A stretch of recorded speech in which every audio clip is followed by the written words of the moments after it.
আমার বন্ধুগণ, সেই জান্নাতে যাওয়ার জন্য আল্লাহ পাক রব্বুল আলামিন সূরা হাদীদের 21 নম্বর আয়াতে বলেছেন, সূরাটার নাম বলেছি সূরা হাদীদ, আয়াত নাম্বার কত? 21 নম্বর আয়াতে আল্লাহ পাক বলেছেন, সাবিকু ইলা মাগফিরাতিম মির রাব্বিকুম ওয়া জান্নাতিন আরদুহা কাআরদিস সামাই ওয়াল আরদ। আল্লাহু আকবার। সাবিকু, তোমরা প্রতিযোগিতামূলক ভাবে দৌড়াও। এখানে আলেম ওলামা মাদ্রাসা পড়ে আছেন নাকি কেউ? আছেন না? সাবিকু বাবে মুফাআলা, বাবে মুফাআলা, মুকাবালা। এটার একটা খাসিয়ত হচ্ছে একজন নয়, পরস্পর। কেমন?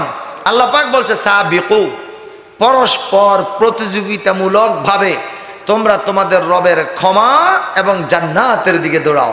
সুবহানাল্লাহ। তাহলে আল্লাহ পাকের ক্ষমা, কোনো ভুল করেছি, অন্যায় করেছি, গুনাহ করেছি, অপেক্ষা না করে তাড়াতাড়ি করে দৌড়াও, মানে তাড়াতাড়ি করে আল্লাহর কাছে ক্ষমা চাও। আল্লাহ, আমি ভুল করেছি, অন্যায় করেছি, গুনাহ করেছি, আমি তওবা করছি, ইস্তেগফার করছি, আমি আর এই কাজ করব না। আল্লাহ পাক বলেন, বান্দা তুই যদি তওবার মতো তওবা করস, ইন তাকুনু সালিহিন ফাইন্নাহু কানা লিল আওয়াবিনা গফুরা, তুমি যদি ভালো হয়ে যাও তাহলে আল্লাহ পাক তোমাকে মাফ করে দিবেন, তোমার তওবা কবুল করবেন। সুবহানাল্লাহ। সূরা ফুরকানে আছে, ইউবাদদিলুল্লাহু সাইয়্যাতিহিম হাসানাত। আল্লাহ পাক তোমার তওবা কবুল করে তোমাকে তো ক্ষমা করবেন, মাফ করে দিয়ে যে কাজটা করবেন, তোমার যতগুলো গুনাহ ছিল ততগুলো গুনাহ মাফ করে দিয়ে ঠিক সেই পরিমাণ আল্লাহ পাক নেকি দিয়ে পরিবর্তন করে দিবেন। খুশি হইতেন হারেন লোকেন? তাহলে ভুল করলে তাড়াতাড়ি করে দৌড়াদৌড়ি করে তওবা ইস্তেগফার করবো, আল্লাহর ক্ষমার দিকে দৌড়াবো। ওয়া জান্নাত, এবং জান্নাতের দিকে দৌড়াবো। আরদুহা কারদিস সামাই ওয়াল আরদ, ওই জান্নাতের পরিধি, ওই জান্নাতের প্রশস্ততা দুনিয়া থেকে আকাশের দূরত্ব যেরকম বিশাল বড়, ঠিক ওই জান্নাতটা হবে এত বড়। সেই জান্নাতে যেতে চাই আমরা, আল্লাহ কবুল করে বলি আমিন। সেই জান্নাতে যখন আপনি যাবেন, আল্লাহর সাথে যখন আপনার দেখা হবে, সেখানে সালাম বিনিময় হবে। এবার আপনারা একটু বলেন তো, সেই সালামটা কি আপনি দিবেন না আল্লাহ দিবে?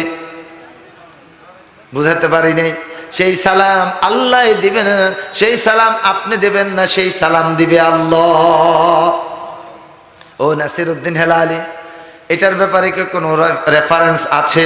আল্লাহ পাক রব্বুল আলামিন বলেন, তাহিয়াতুহুম ইয়াওমা ইয়ালকাউনাহু সালাম। জান্নাত, জান্নাতি ব্যক্তি জান্নাতে প্রবেশ করবে, আল্লাহর সাথে যখন প্রথম সাক্ষাৎ হবে, প্রথম সাক্ষাতেই হবে সালাম। আর সেই সালাম স্বয়ং সেই জান্নাতি ব্যক্তিকেই রব্বুল আলামিন জানাবেন। সুবহানাল্লাহ। আল্লাহ, তুমি আমাদেরকে সেই প্রশস্ত জান্নাতের দিকে যাওয়ার তৌফিক দান করো, বলি আমিন। আপনি যখন সেই জান্নাতে যাবেন, দুনিয়ার মধ্যে আপনার সূর্যের তাপ আছে, গরম আছে, আছে না নাই? গরমকালে গরম, শীতকালে শীত, ঠান্ডা। আল্লাহ পাক রব্বুল আলামিন সূরাতুদ দাহরের 13 নম্বর আয়াতের মধ্যে বলে দিয়েছেন, লা ইয়ারাউনা ফিহা শামসান ওয়ালা জামহারিরা। আল্লাহু আকবার। জান্নাতে যাবেন, সূর্য তাপ দিয়ে আপনাকে কষ্ট দেবে না, সত্য প্রবাহ আপনাকে কষ্ট দেবে না। সেখানে থাকবে শুধুমাত্র নাতিশীতোষ্ণ শীতাতপ নিয়ন্ত্রিত এয়ার কন্ডিশন। আলহামদুলিল্লাহ। আমার বন্ধুগণ, সেই জান্নাতের মধ্যে যখন আপনি প্রবেশ করবেন, সূরা নাবার 35 নম্বর আয়াতে আল্লাহ পাক বলেছেন, লা ইয়াসমাউনা ফিহা লাগওয়ান ওয়ালা কিযাবা। দুনিয়ার মধ্যে আপনি কোথাও গেলে গালাগালি আছে না নাই? আছে। আপনি লক্ষ্মীপুর শহরের মধ্যে যান, ধরে নেন একটু ভিড় লাগছে, রিক্সার এক্সেল বুঝেন তো? এক্সেল, পিছনের চাক্কা দুইটার মধ্যে যে ডান্ডা একটা থাকে, এক্সেল। এক রিক্সার এক্সেল আরেক রিক্সার এক্সেলের মাথায় মাথায় লেগে গেছে, ওনার রিক্সা কোনোটা টানতে পারবো নি, আটকে গেছে। এখন তবু দায়িত্ব হলো তা আটকানি খোলন, না খুলি ড্রাইভার দোনোকে নামে গেছে, না আমি মা গো মা ওগার ওগার একটা ঘড়ির মধ্যে যাই হচ্ছে, একটা রাজ্য তোর জব করে এলাম, হিজ্ঞকে একটা ঘুষার লগে নাকশা হারাই এলাম, লাগছে নি মারামারি। গালমন্দ শুরু হয়নি, মা বাপ দাদা তোর মারে এটা করতাম, তোর দাদিরে কবরতুন উড়াই লই আমো, এই পর্যন্ত কথা দাদি পর্যন্ত পৌঁছি যায়। কথা কোন হাসানা মিশা? তাহলে দুনিয়ার মধ্যে লাগ অশ্লীল কথা, বেহায়াপনা, গালমন্দ আছে না নাই? মিথ্যা কথা আছে না নাই? ওরে বাবা রে বাবা, পবিত্র জাতীয় সংসদ হিয়ানের মধ্যে পর্যন্ত মিশা কথা হয় না?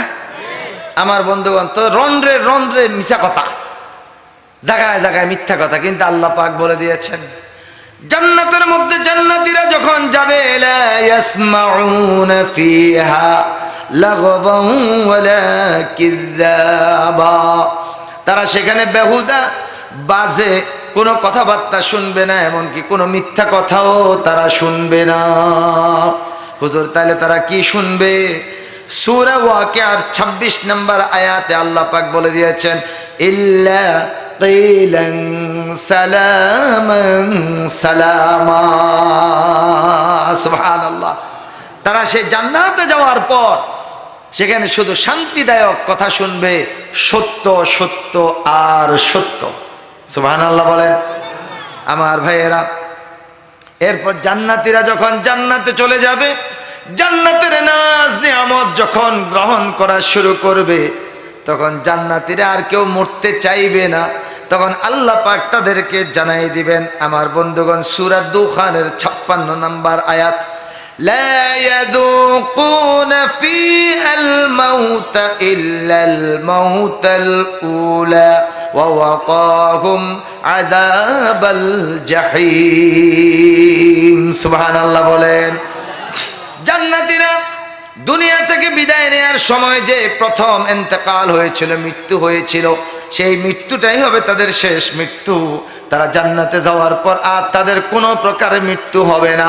আল্লাহ পাক ওই জান্নাতি ব্যক্তিদেরকে চিরস্থায়ীভাবে জাহান্নাম থেকে মুক্তি দিয়ে দিবেন। সুবহানাল্লাহ। আমার বন্ধুগণ, এরপর রাসূল করিম সাল্লাল্লাহু আলাইহি ওয়াসাল্লাম বলেন, ইদা দাখালা আহলুল জান্নাহ, জান্নাতের অধিবাসীরা যখন জান্নাতে প্রবেশ করবে, ইউনাদি মুনাদিন, একজন আহ্বানকারী দাঁড়াবেন। সে আহ্বানকারী ডেকে ডেকে বলবে, ইন্না লাকুম আন তাসিহু ফালা তাসকামু আবাদা। ও জান্নাতি ব্যক্তিরা, তোমরা তো জান্নাতে প্রবেশ করছো, জান্নাতে এসেছো, জান্নাতীরা তোমরা জেনে রাখো, তোমরা এখানে সব সময় সুস্থ থাকবে, আর কোনোদিন অসুস্থ হবে না। সুবহানাল্লাহ বলবেন না? সব সময় সুস্থ থাকবে, অসুস্থ হবে না। আপনি হিয়ানো যদি ব্যান্ডাইতে উঠে গোসল করানো লাগে, আপনি ঠান্ডা লাগানোর সম্ভাবনা নাই। তো হুজুর হিয়ানো গোসল করুম কি ইল্লাই, গোসল তো সব দুনিয়াতেই করতে আসি। আমার বন্ধুগণ, কি কইতাম, দুনিয়া 17-18 মিনিটের লাই।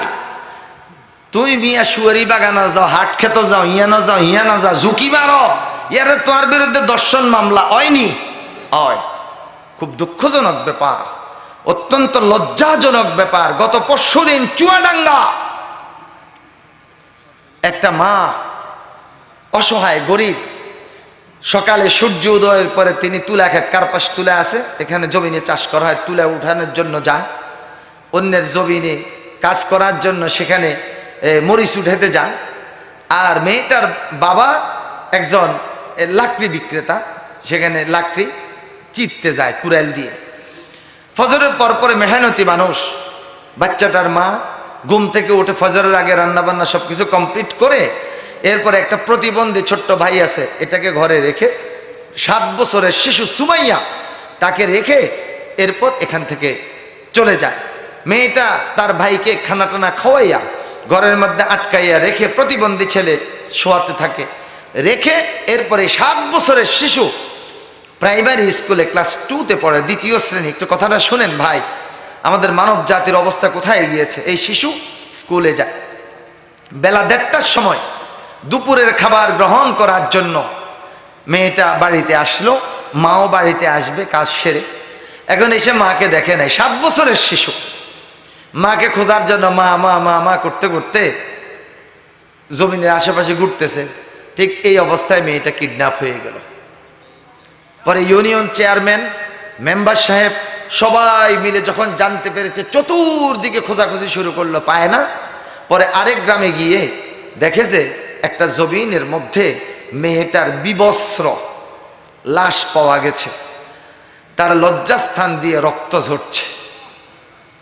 আর মেয়েটাকে পুলিশ তদন্ত করে দেখেছে তার গলা টিপে তাকে হত্যা করা হয়েছে। 7 বছরের একটা শিশু। আমার ভাইয়েরা, এই 7 বছরের অসহায় গরিব পরিবারের এই সুমাইয়া নামক, আমি তার ছবিটা দেখে আমার চোখে পানি এসে গেছে। আমার ছোট্ট ছেলেটার বয়স 7 বছরের কাছাকাছি। আমি বাসায় গেলে এই ছেলেটা আমার কোলে উঠে আমার কাঁধের উপর মাথা রেখে বলে, আব্বু আমি একটু শান্তি হই। ফোন করে করে বলে, আব্বু তুমি রাস্তা রাস্তায় ঘুরছো, আর আমার সহ্য হয় না, তোমাকে খুব মিস করে, তুমি একটু এসে আমাকে কোলে নাও না। আমি বাসায় গেলে ও বাচ্চাটা আমার বুকের মধ্যে এসে মাথা রেখে বলে, আব্বু একটু শান্তি হইলাম। আমার তাহমিদের মতো এই ছোট্ট ছেলে, তাহমিদের মতো একটা ছোট্ট বাচ্চা মেয়ে, তার নাম হচ্ছে সুমাইয়া। কিডন্যাপার তাকে কিডন্যাপ করে পাশবিক অত্যাচার করে ধর্ষণ করে তাকে মেরে ফেলেছে। আমার বন্ধুগণ, আমি বলবো এই ধর্ষক এটা শূকরের চেয়েও আরো নিকৃষ্ট। কথা বলেন ঠিক না বেঠিক? আল্লাহ পাক এই ধরনের জালেমদের বিরুদ্ধে বলেছেন, উলাইকা কাল আনআম বাল হুম আদল। যখন উলাইকা কাল আনআম বলে তখন শূকর বলে অবজেকশন, ইউর অনার, ওগো রব্বুল আলামিন আপত্তি আছে। আল্লাহ যদি প্রশ্ন করেন, শূকরে তোর আবার কিসের আপত্তি? বলবে, আল্লাহ গো আমরা শূকর হতে পারি, নিকৃষ্ট প্রাণী হতে পারি, সব কিছু ঠিক আছে, আমাদেরকে আপনি হারাম করেছেন। ওগো আল্লাহ আমরা শূকরেরা যেই কাজ করি না, আপনার আশরাফুল মাখলুকাত সেই কাজ করে বসেছে। ও আল্লাহ, আমরা শূকরেরা যখন মেলামেশা করব তখন আমরা প্রাপ্ত বয়স্ক বালেগা উপযুক্ত একটা শূকরির সাথে করি। আমরা কোন শূকরির বাচ্চার লগে আমরা আকাম কুকাম করি না। আল্লাহ সুমাইয়া নামক 7 বছরের শিশুটাকে যে ধর্ষণ করে মেরে ফেললো, ওগো আল্লাহ আপনি বলেছেন উলাইকা কাল আনআম, তারা চতুষ্পদ জন্তুর মতো। আমাদের লজ্জা লাগে, আমরা শূকর চতুষ্পদ জন্তু, আমরা তো এত খারাপ কাজ করি না। ওগো আল্লাহ যে মানুষটা এই কাজটা করেছে, আল্লাহ বলে শূকর থাম। আমি বলেছি কাল আনআম, এরপরে তো বলে দিলাম বালহুম আদাল, বরং এই শূকরের চেয়েও আর নিকৃষ্ট এরা। কথা কোন ঠিক না বেঠিক? যাদের হৃদয়ে আছে আল্লাহর ভয়, তারা কভু পথ ভুলে যায় না। আল্লাহর প্রেম ছাড়া এই দুনিয়ায় কারো কাছে কোনো কিছু চায় না। রাতের আধারে যারা সেজদাতে